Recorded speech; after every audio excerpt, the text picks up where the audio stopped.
भगवती शिक्षक प्रशिक्षण महाविद्यालय गंगापुर सिटी ऑनलाइन क्लासेज में आपका हार्दिक स्वागत है। मैं आरती शर्मा, कक्षा डीएलएड प्रथम वर्ष। जो हमारी विषय है वो है भारतीय समाज और शिक्षा का एक टॉपिक लेके आई हूँ। जेंडर एक सामाजिक सांस्कृतिक अवधारणा। इसमें हम जेंडर के बारे में व्याख्यापूर्ण तरीके से समझेंगे। जेंडर क्या है? देखें तो जेंडर किसे कहते हैं, जेंडर की परिभाषा क्या होती है, तो आइए हम देखते हैं। इसमें देखते हैं कि जीवन में सेक्स जो होता है, जेंडर की पहचान जन्म होते ही जनांगों को देखकर की जाती है। इसी पहचान से पुरुष और स्त्री की भूमिकाएं समाज द्वारा की जाती है। जन्म के समय से ही लड़के और लड़कियों को अलग अलग रूप में डालने की जो सामाजिक व सांस्कृतिक प्रक्रिया होती है उसे जेंडर कहा जाता है। अब हम देखते हैं दूसरी भाषा में जेंडर की परिभाषा। लिंग या लैंगिकता के साथ साथ समाज में पुरुषों और महिलाओं के बीच सामाजिक रूप से बने अंतर। जेंडर एक सामाजिक अवधारणा है। यह पुरुषों और महिलाओं के बीच सामाजिक रूप से निर्मित अंतरों को संदर्भित करता है। आइए हम देखते हैं जेंडर का अर्थ। पुरुष और महिलाओं के बीच सामाजिक, मनोवैज्ञानिक, सांस्कृतिक और व्यवहारिक अंतर। यह एक सामाजिक अवधारणा है। जेंडर में पुरुष, महिला या अन्य लिंग पहचान होने के सामाजिक, मनोवैज्ञानिक, सांस्कृतिक और व्यवहारिक पहलू शामिल होते हैं। अब हम जेंडर से जुड़ी कुछ बातें जानेंगे। जेंडर में शरीर की संरचना या अन्य भौतिक संरचना में अंतर को प्रदर्शित करना भी शामिल होता है। जेंडर में समाज में पुरुषों और महिलाओं की अलग अलग जिम्मेदारियां होती हैं। दोनों में जेंडर को लेकर ही अंतर किया जाता है। अगर महिला है तो महिला की अलग जिम्मेदारियां होती हैं, पुरुष है तो पुरुष की अलग जिम्मेदारियां होती हैं। जेंडर में लिंग भूमिकाएं भी शामिल होती हैं। जेंडर में लिंग अभिव्यक्ति शामिल हो सकती है। लिंग अभिव्यक्ति वह तरीका है जिससे कोई व्यक्ति बाहरी रूप से लिंग प्रदर्शित करता है। जेंडर अभिव्यक्ति में नाम, सर्वनाम का चुनाव, पहनावे की शैली, आवाज या हेयर स्टाइल शामिल है। जेंडर अध्ययन एक अंतर्विद्यावर्ती क्षेत्र है जो जाति, स्थान और वर्ग विश्वास को नकारता है। जेंडर अध्ययन ज्ञान के निर्माण का आधार और सामाजिक परिवर्तन का एक महत्वपूर्ण बिंदु है। अब हम सामाजिक और सांस्कृतिक विशेषताएं, जो जेंडर की सामाजिक और सांस्कृतिक विशेषताएं हैं वो देखते हैं हम। पहला इसमें पॉइंट आता है समाजीकरण निर्माण। जेंडर एक सामाजिक निर्माण है जिसका अर्थ है कि यह समाज द्वारा निर्मित होता है, न कि जैविक रूप से। ऐसे ही इसमें देखते हैं कि जो लिंग समाजीकरण है, तो उसमें लिंग समाजीकरण वह प्रक्रिया है जिसके माध्यम से किसी संस्कृति के लिंग संबंधी नियमों, मानदंडों और अपेक्षाओं को सीखा जाता है। पारंपरिक भूमिकाएं। जेंडर समाज में पुरुषों और महिलाओं के लिए पारंपरिक भूमिकाओं और अपेक्षाओं को निर्धारित करता है, जैसे कि कामकाज, घर का काम और देखभाल। इसमें है क्या, महिलाएं तो घर का काम काज, जो पुरुष होते हैं जेंडर के अकॉर्डिंग उनका काम होता है कि वो घर से बाहर जाएं, कमाने का काम होता है महिलाओं का कि वो घर बार घरेलू हो जाती हैं। इसमें जेंडर को देखकर भेदभाव की भावना भी होती है कि अगर ये लड़की है तो ये काम करेगी, ये लड़का है तो ये पढ़ेगा लिखेगा, ये करेगा। ऐसे ही भेदभाव की भावना देखने को मिलती है। सांस्कृतिक विभिन्नता, जेंडर की अवधारणा और अभिव्यक्ति समाज और संस्कृति के अनुसार भिन्न होती है। लिंग समानता, तो इसमें देखते हैं कि हम लिंग में यह प्रक्रिया अक्सर ज़्यादातर लोगों के लिए बहुत कम उम्र से ही शुरू हो जाती है। ऐसा माना जाता है कि बच्चे 3 साल की उम्र तक अपने लिंग जेंडर के बारे में जान जाते हैं, इससे बहुत पहले कि वे किसी अन्य प्रकार के समूह को पहचाने जिससे वे संबंधित हो सकते हैं।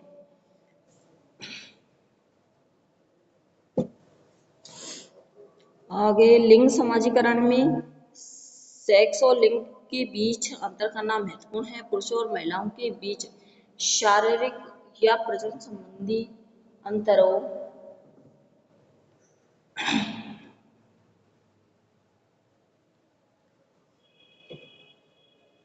सामाजिक अंतर किया जाता है। जेंडर समानता का अर्थ है कि सभी लिंगों के लोगों को समान अधिकार, और सम्मान प्राप्त हो। लैंगिकता असमानता, लैंगिक असमानता का अर्थ है कि पुरुषों और महिलाओं के बीच शक्ति, संसाधन और अवसरों में असमानता।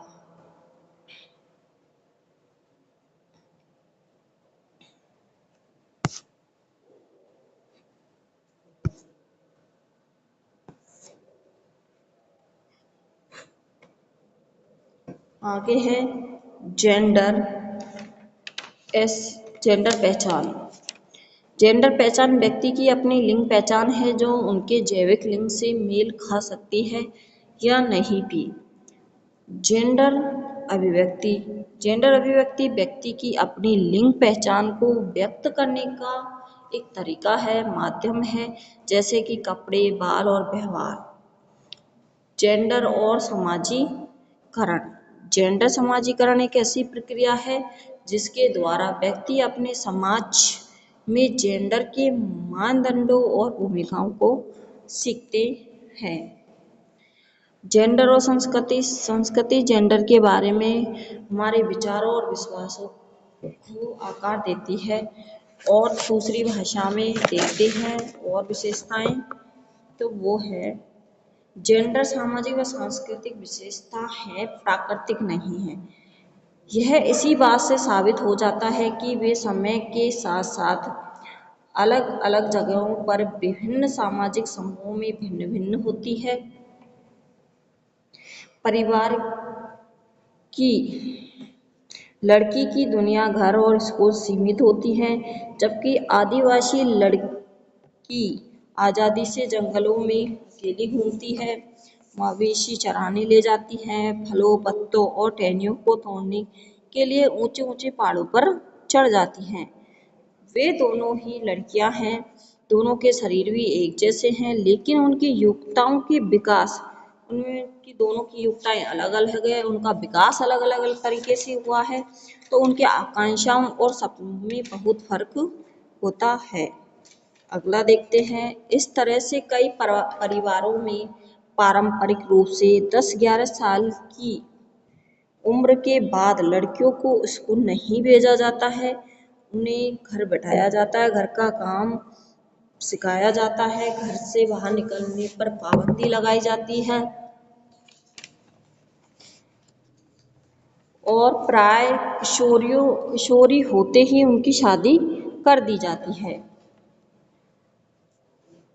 अब देखें तो अब समाज बदल रहा है, इसी तरह मर्दों की शिक्षा, भूमिकाएं और जिम्मेदारियां भी बदल रही हैं, पर शायद उतनी ज़्यादा नहीं। जब हम कहते हैं कि जेंडर परिवर्तनशील है, यह बदलता रहता है, तो हमारा मतलब ऐसे ही बदलावों से होता है।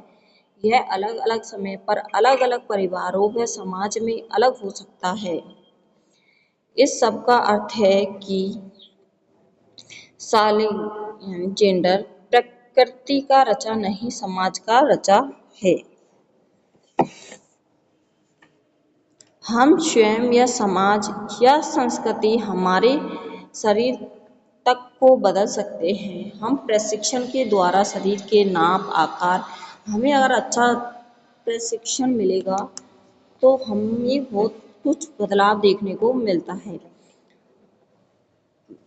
उसी प्रकार इसके इस्तेमाल, गैर इस्तेमाल या अत्याचार से भी शरीर कमजोर या ताकतवर बन सकते हैं।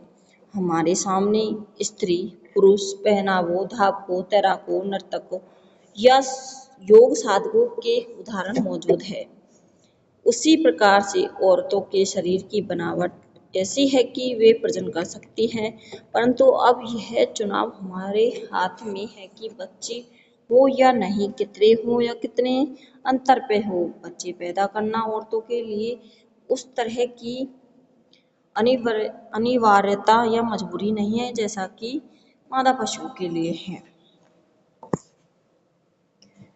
जेंडर, इससे पहले हम देखते हैं कि जो एक चीज बता देती हूँ मैं, जेंडर और होता है सेक्स।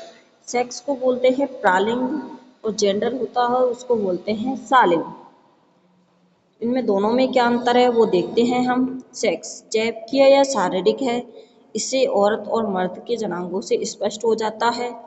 स्त्रियां गर्भ धारण करती हैं और बच्चों को दूध पिलाती हैं। दूसरा हम देखते हैं सालिंग में, पहला जेंडर सामाजिक सांस्कृतिक है, इसका संबंध पुरुषोचित स्त्रोचित गुणों, व्यवहार के तरीकों, भूमिकाओं आदि से होता है। दूसरा सेक्स प्रकृति की देन है। सालिंग में देखेंगे जेंडर सामाजिक और सांस्कृतिक है जिसे समाज बनाता है। प्रालिंग स्थायी है, जेंडर परिवर्तनशील है, हर जगह वह समय शारीरिक रूप से स्त्री व पुरुष के वही अंग होते हैं। सालिंग में देखेंगे यह समय के साथ, संस्कृति के साथ, परिवार और जाति के साथ बदल सकता है। प्रालिंग सेक्स को बदला नहीं जा सकता और जेंडर को बदला जा सकता है। अब आता है हमारा जेंडर समाजीकरण।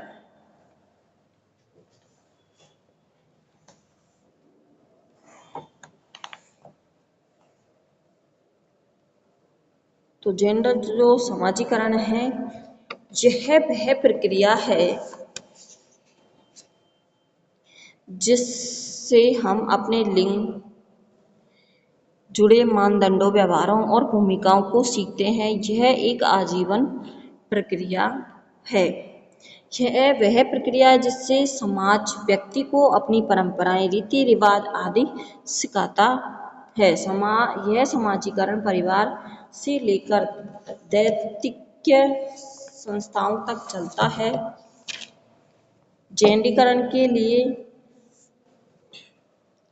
यह लिंग समाजीकरण एक ऐसी प्रक्रिया है जिसमें एक व्यक्ति उन मानदंडों, व्यवहारों और भूमिकाओं को सीखता और आत्मसात करता है जिनकी अपेक्षा एक विशेष समाज अपने लिंग से करता है। छोटी उम्र से ही व्यक्ति को पुरुष या महिला होने के अर्थ के बारे में विशिष्ट संदेश मिलते हैं जो उनके व्यवहार, रुचियों और आत्मधारणा को प्रभावित करते हैं। अब आती है हमारी जो जेंडरीकरण के लिए समाजीकरण को स्वीकार किया है, इसके मुख्य 4 तत्व हैं। रूथ हार्टले ने इसकी 4 प्रक्रियाएं बताई हैं। पहला है छल योजना। अब हम पहले देखेंगे छल योजना। इस प्रक्रिया द्वारा लड़के या लड़की संभालने का प्रत्येक समाज का एक अपना तरीका होता है। लड़के को बराबर कहा जाता है, अगर लड़का है तो उसे अपने बराबर में कहा जाता है, लड़की है तो अपने से नीचे बताया जाता है उसे कि वह ताकतवर है, वह जो चाहे कर सकता है, वो कुछ भी, लड़का है तो वो कुछ भी कर सकता है। दूसरी ओर लड़कियों के साथ अलग छल योजना होती है, उनके साथ छल किया जाता है, इसलिए इसका नाम है छल योजना। उन्हें सिखाया जाता है कि वे अपने कपड़ों, बालों के ढंग और साज श्रृंगार पर अधिक बल दे। वो अपने रहने पहनने का ढंग, बालों को से और ऐसे देखे कि उनको खाना बनाना आना चाहिए। मतलब गृह गृहस्थी के बारे में अधिक बल दिया जाता है। परिणाम यह निकला कि शुरू से लड़कियों को कमजोर और नाजुक समझा जाता और लड़कों को वीर व बहादुर। यह छल योजना समाजीकरण है। भारतीय गांवों में छल योजना की भूमिका बहुत विशाल है। यहाँ लड़कियों को सिखाया जाता है कि वे लड़कों से अलग रहें, उनसे दूर रहें, गंदे शब्दों का प्रयोग न करें। गालियाँ देने का काम लड़कों का है, लड़कियों का नहीं है। गालियाँ सिर्फ लड़के दे सकते हैं, लड़कियाँ नहीं। यह लड़के ही हैं जो मुर्दे को अपने कंधों पर ढो सकते हैं। हम देखते हैं कि हमारी जो संस्कृति है उसमें हमें देखने को मिलता है कि लेडीज जब कोई अगर किसी की मृत्यु हो जाती है तो वो हमेशा घर रहती हैं, उनको साथ नहीं ले जाया जाता। कोमल होने के कारण लड़कियां हल नहीं चला सकती। दूसरा आता है धाराबद्धता।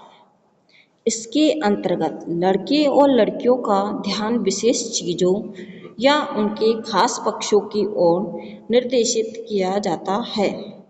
उदाहरण के लिए लड़कियों को खेलने के लिए गुड़िया और रसोई के बर्तन दिए जाते हैं और लड़कों को खेलने के लिए बंदूक, कार या हवाई जहाज दिए जाते हैं।